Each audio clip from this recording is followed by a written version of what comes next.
Wish there was a better way. Yo, what's going on? It's someone that's no one, and welcome back to today's report. Today's report is coming from Juggernautwee off Earwood. When this happened, 2011. The drug used, Clove, at a dose of 10 to 20 grams. The route of administration, orally. Gender, male. Weight, 180 pounds. Age, 24. Prior experience includes opioids. And the setting, at grandmother's. Okay, so today, we're introducing the substance Clove, a substance we introduce in a combination in the report Slow Down Spin, an exclusive on the Patreon. You may know this substance or heard of it commonly as a kitchen spice, but similar to nutmeg, if you consume more than what you would as a spice, then you may actually receive some psychoactive and physical effects from it. It's not a deliriant like nutmeg, but more of a sedative with potential hallucinogenic effects, as we will see in this report here. We'll break Cloves down more after the report, how it's been used, what kind of effects it can cause, and talk about the main active substance at play here. This is a pretty novel experience, considering this is only coming from a spice. I'm sure you'll enjoy it, so without further ado, let's dive right into this. One random day at my grandmother's, after a long and depressing day, I needed a way to relax. At first, I was planning on experimenting solely with nutmeg, but I found 2 35-gram containers of whole cloves. In my memory, I remember reading something online pertaining to them, yet there was nothing definite that truly explained what the sensation was like. So I said whatever, fudge it. I opened the container and started to chew. Sorry if my grammar is incorrect. I am currently peaking. Within the 5 first minutes, I was feeling truly disgusted, possibly the worst tasting substance, and I've had many other things in my time. Had around 2 to 5 grams, wasn't feeling any different, I just felt sick. I really need a breather. 1 minute break. 10 minutes passed. I start to munch again. My tongue and pretty much everything in my mouth becomes numb after a few more bites. I was in shock. It felt oddly satisfying. For some reason, I wanted more. So I started to grab massive handfuls of the repulsive substance and shoved it into my mouth, about 10 grams worth. I started to get the warm, itchy feeling. I was tripping. Seriously, I was high. My laptop screen started to become blurry, and at first, I wasn't aware of how high I was until I started to walk, which ended with me saying never mind, I need to sit. 30 minutes passed. Right now, I feel completely inebriated, but I feel so comfortable at the same time. Such a nice combination with peanut butter crackers and velvet acid Christ. This feels like I'm on Dilaudid almost. Very similar. LOL, I want more. Oh, now I'm seeing double. My font looks awesome. Mwahahaha. That is almost eligible. Also, I noticed my depth perception has been completely removed. Eating more. Quick thoughts. I feel like if I took this at the beach, it would be amazing. I would just want to fly away or float. There would be no way I could swim without puking though. I really want to try this with alcohol.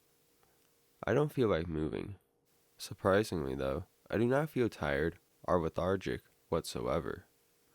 45 minutes pass. I feel pretty dizzy about right now, and I'm cheeking really badly. I just want to laugh. Maybe it's because I'm doing something really stupid to feel something, but honestly, this was a pretty effective way to feel very relaxed. I would compare it to oxycodone or Dilaudid. Obviously, not quite to the same degree. With enough of this stuff, I feel like anything is possible at this point.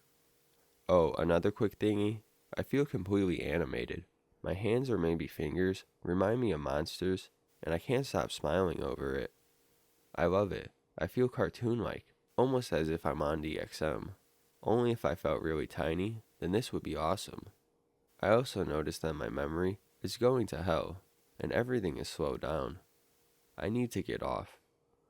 There's obviously an effect from this substance.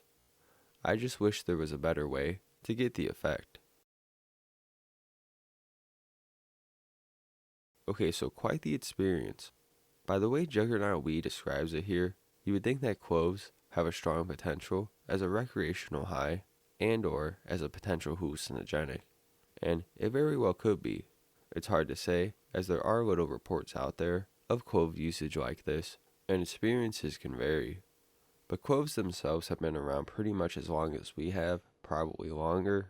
They flower off of a tree that's native in Indonesia, but it quickly found its way to other places due to the demand. Today cloves aren't as valued as they once were. Mainly you'll just see them as a spice, and while it was still sought out for that reason before, it was common for cloves to have many other applications, such as its use as a medicine. Specifically, the oil can be used as a painkiller, which I would say lines up with what was in this report. The smell of cloves itself is fairly strong and clean in a sense, so it was common for it to be used as a fragrance, for bad breath, even as a deodorant of sorts in China. It's also seen to help aid in digestion. There's been claims that it helps with the respiratory system, and it was thought to help prevent disease, which it has been found to have antiseptic, antioxidant, and even anti-cancer properties, so this may be true to a degree. So because of these reasons, cloves have been distributed long throughout our history and trading. Today, though, there are just better options than looking to use cloves in medicinal practice. If anything, it will only be used in emergencies, because there is some potential risk when it comes to cloves as well. Now, the main active ingredient in cloves is a substance called eugenol. You may have heard this before on the channel, as we have brought it up briefly before in a past nutmeg report. Eugenol is also found in nutmeg, though in a much lower concentration, as well as a handful of other plants, but most dominantly within cloves. Now, eugenol itself has had usage as an antiseptic and an anesthetic. It has been found that it does affect the GABA A receptor, so we can get an idea that it is probably similar to other depressants such as alcohol, benzos, or barbs.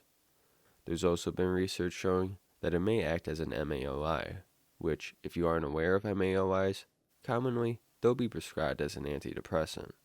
But taking an MAOI is generally considered risky because you have to be careful of what your diet is like. Another MAOI, or SSRI, could potentially put one in a dangerous state. But on top of this, eugenol itself can be toxic, specifically on the liver.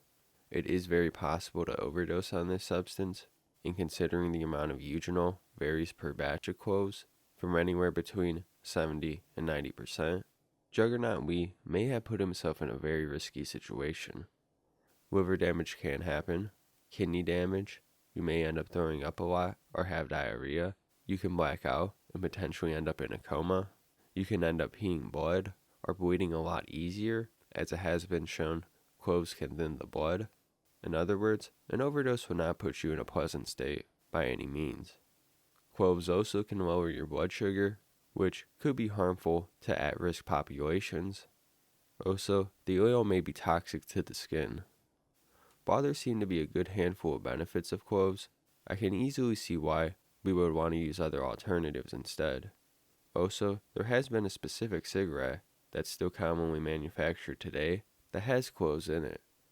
It's super popular in Indonesia, and it's called Kratik. It first came about in the late 1800s, where its founder claimed to help relieve his asthma and chest pains, and it quickly gained popularity and became a national cigarette within the country. Now, these claims may hold some truth. There's little to no research on the effects of smoking cloves alone, but I find it unlikely to be true, and it may have just been a marketing plot. Clove cigarettes are still made with tobacco, like any other standard cigarette, so right away, there goes the respiratory benefits.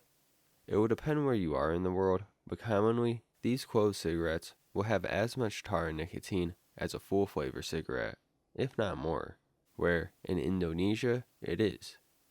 Though then again, it is hard to say exactly how this may affect someone due to lack of research. But surprisingly, there's little research and not much ground covered concerning cloves and their potential psychoactive effects. There is risk potential to cloves, but I'm still kinda surprised there isn't more usage of them. This report today, and just its pharmacological profile and background, do I think show that there is something there. Only more reports and research will tell. So we're going to end it there for today. If you guys enjoyed this report on Cloves, want to see more on herbal substances, or any substance at all, let me know in the comments below and we can do that. If you have your own Clove report or any report at all that you want to see read on the channel, there is a link below in the description you can submit to, or you can email me at NoOneSubmitReport@gmail.com. If you want to see that other Clove report and new exclusive reports every week, follow my Patreon, link is below. And if you can, like the video, subscribe to the channel if you haven't already, follow the socials, share the video. It's been someone that's no one, and I'll see you guys next time. Peace out.